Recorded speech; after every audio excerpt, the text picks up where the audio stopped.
Idag ska Ingmarie predikan och temat är andlighet, andlig utveckling och providens som tydligen är ett svenskt ord nu. Så välkomna upp Ingmarie. Ja, tack. Jag har den här lilla grejen. Ja, vi har lagt till ordet providens i svenska ordlistan. Så att en del som kanske är förvånade över det. Ja, Wikipedia kan man göra. Ja.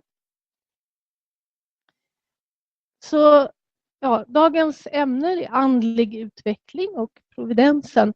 Men först vill jag säga att idag så är Katrineholm med på en livesändning.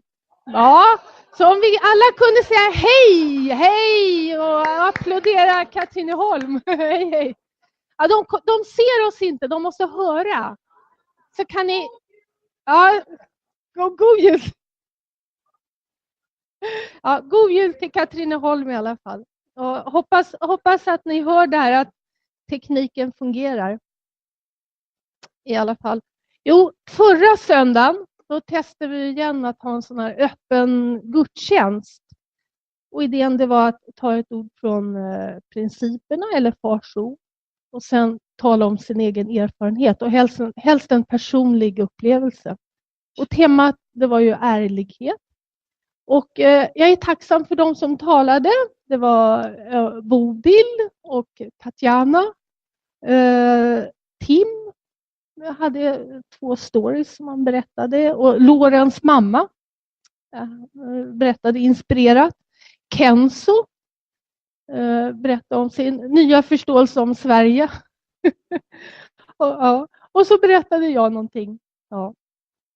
Och det här, varför vi gjorde det här, det är för att det är ju ett steg närmare till hur sanna föräldrar vill att vi egentligen ska ha predikningar. Det är liksom, det är ju inte egentligen meningen att någon ska stå här uppe och tala, utan varje familj eller person ska komma upp hit och berätta om erfarenheter och upplevelser under den gångna veckan. Och kanske upplevelser om dels den andliga utvecklingen, men också hur providensen har gått vidare i ens eget liv. Men jag tycker att ha såna här öppna gudstjänster, det är en bra träning för andlig utveckling. Och jag tycker vi har en så bra gemenskap och vi har gudstjänster varenda söndag, så att det här är liksom ett bra tillfälle att träna. Att dela med sig. Vi talar om den första välsignelsen. Den första välsignelsen det beskriver att leva ett helt och fullt liv. Och gudscentrerat liv. Där sinne och kropp är förenade. Och första välsignelsen det är egentligen bara första steget. Men mycket glömmer vi ofta bort andlig växt och mognad. Vi glömmer bort det. Och här i kyrkan, som jag sagt någon gång förut, det finns liksom blessing department, så second blessing department. Det finns ingen first blessing department. Så att det har varit fokus på många olika saker, men det finns ingen first blessing department.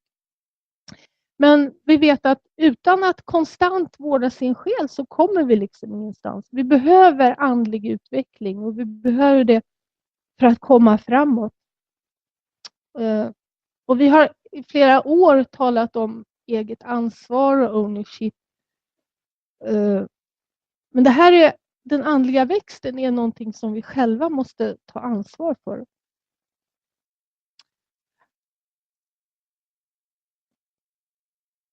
Ja, fin bild. Ja. Ja, det här. Jag tänkte tala om att skilja mellan att resa och kartan. Det här är Bohuslän. Det här är skärgården i Bohuslän. Och jag har faktiskt aldrig varit i Bohuslän. Det är en av mina mål här i livet att komma till Bohuslän. Ja. Och vad jag kan göra då, det är att jag kan googla, jag kan köpa karta, jag kan titta på fina bilder, prata med andra. Och jag kan ju bli den här experten på Bohuslän, kunna allting om Bohuslän. Men jag är ju fortfarande här just nu i Stockholm. Så att för att verkligen kunna säga att jag kan Bohuslän, då måste jag ju resa dit själv. Det duger ju inte att vara här, utan jag måste göra resan själv. Det vill säga, jag måste ha en personlig erfarenhet. Och det är precis så samma med Gud. Jag kan ju stå här uppe och tala om Gud och andliga upplevelser och allting. Men måste ha verkliga upplevelser. Det är liksom, jag måste göra resan, jag måste göra det själv. Och det är ingen som kan göra det åt mig. Så att vad vi behöver, det är egentligen personliga erfarenheter av applicerad DP. Alltså hur principerna fungerar i verkligheten. Hur vi lever principerna. En grej som förvånar mig, ta till exempel tvåfaldig karaktär. Liksom inre, yttre, man och kvinna. Då har vi hur lever man det? Ja, på det här självklart sätt som vi lever, det är det man och hustru och liksom, naturligtvis bland våra barn, det kanske finns pojkar och flickor. Men på ett djupare sätt, hur applicerar vi just den principen i våra liv?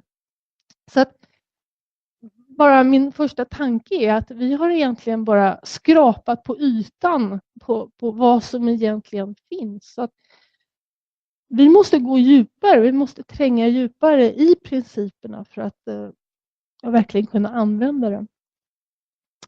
Så att jag vill läsa ett citat från Chon Sung-Gyong.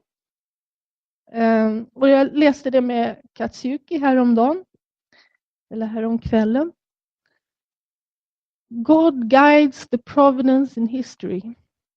God did not just come into existence at this moment in history. He does not relate only to one's personal emotional life. God has existed from the past to the present. That is, he has existed throughout history. But in passing down his work from generation to generation, his intention is not to remain in the background of time, traipsing after people who pursue their private purposes, immersed in themselves. God will surely continue to advance the providence and pursue his will through his first become aware of the providence and who brighten history based on the foundation they build in their lives. These are people who take a position that is public, not private. Ja, jag tror ni förstod, men så hade ni en fråga. Vad betyder traipsing? Och det gjorde i alla fall vi. Traipsing, to walk or go aimlessly or idly or without finding or reaching one's goal. Ja, det var det. Det är ett nytt ord. Koreanska översättningar använder det ibland väldigt konstiga ord som kanske inte. Men om vi talar om det här citatet, vi behöver ju alla en personlig Gud som vi kan vara ett med. Men för att verkligen kunna gå framåt så behöver vi ett syfte liksom, för att utvecklas. Och det gäller också för att växa andligen. Utan det liksom, så är vi traipsing, vi driver omkring utan något mål.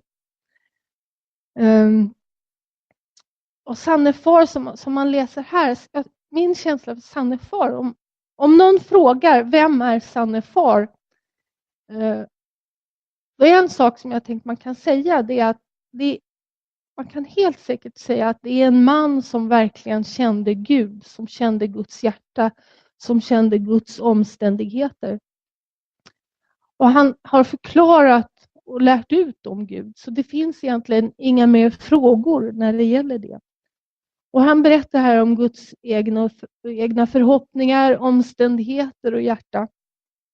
Och att grejen är att vi måste förstå Gud innan vi kan förstå vår egen situation. För att om vi förstår Guds situation så förstår vi också människans.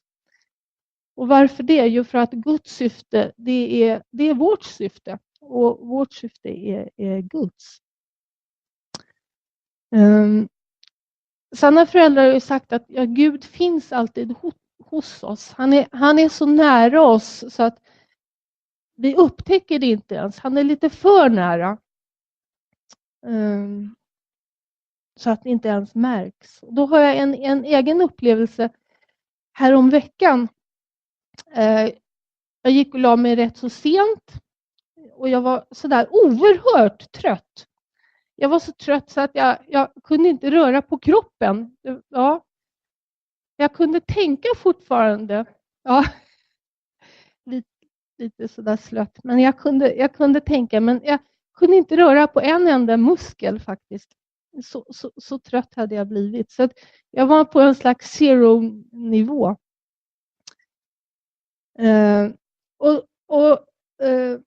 Då hörde jag orden så här, berätta för mig.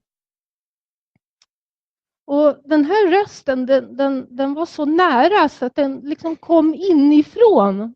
Ja. Och då tänkte jag, liksom, undrar, är det här min tanke? Eller kommer det från andliga världen? Och den kom så nära, men jag kände inte att det var inte min tanke, utan det var mer en röst med sorg, med längtan. Det var någon som längtade, berätta för mig. Och då min första liksom, respons på det här, att jag ska berätta om hur allt skulle vara om allt vore okej. Hur det skulle vara om Gud kunde leva mitt ibland oss. Och jag började berätta i mina tankar. För Katsuki sov bredvid mig, jag kan ju inte börja.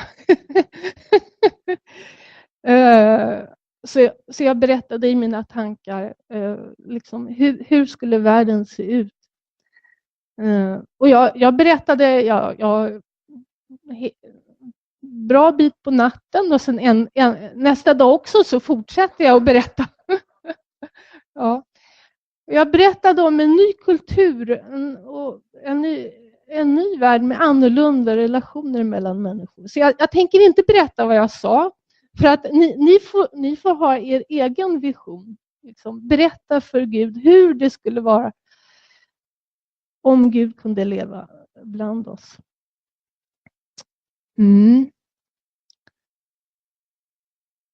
Det är ofta så här vi känner oss. Vi känner oss som isolerade öar. Alltså det är ju så här, jag har en kropp, jag är en enskild individ, som en ö ungefär. Ja. Och det på ett vis är det naturligt att känna så. För att när det gäller den här vanliga verkligheten, så att man går till jobbet, man äter och sover, så att liksom, om jag är hungrig och som jag inte äter, då är det liksom ingen annan som kan äta för mig. Och sen om jag är trött, då måste jag sova. Det spelar ingen roll om alla andra sover och inte jag. Då blir jag liksom trött i alla fall. Eller så känner vi oss så här. Känner vi oss så här. Ensamma. Drar omkring ett kugghjul. Ja. Men grejen är att vi är ju inte öar och vi är inte ensamma kugghjul, utan vi finns liksom i system. Vi uppfyller vårt syfte tillsammans. Så det finns saker som binder oss samman, mer subtila.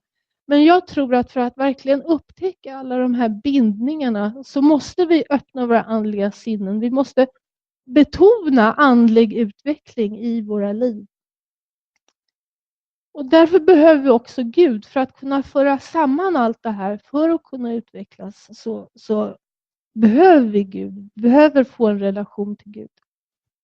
Annars kan vi inte uppfatta den andliga verkligheten.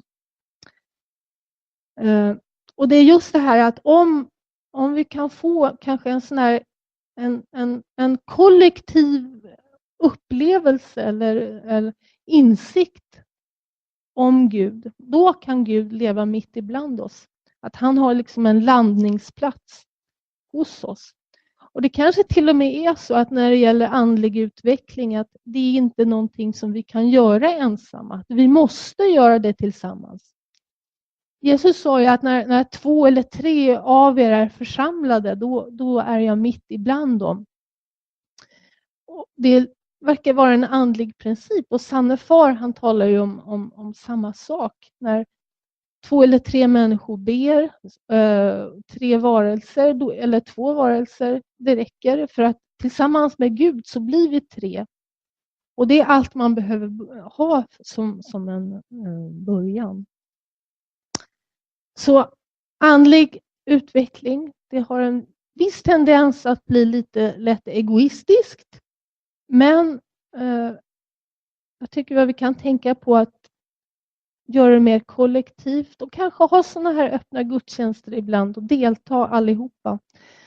För att återupprättelsen, det handlar ju om relationer mellan människor, och det är där som arbetet finns. Det är där som återupprättelsen ska göra. Det är det som är startpunkten. Och till slut vill jag bara uppmana alla en tanke att vi får inte känna att vi är offer. Vad som helst är bättre än det. Vi måste göra någonting och inte sitta fast i gamla mönster. Och till sist så har jag, nu är det en hel mängd människor som vet vad jag kommer visa. För jag har visat för i onsdags för National Witnessing Team och på de trogna som kommer till Anskill. Men nu för alla som är här så vill jag visa en liten surpris som de säger på ÖB-reklamen. Ja, ser ni vad det är? Ni som inte har sett bilderna förut. Nej, det här är bilder som Paul Werner tog 1965. Då Sanne Far och Mrs. Shui, ja, och Tae-Kon Lee, jag tror det är hon som står där i mörkdräkt, var i Stockholm.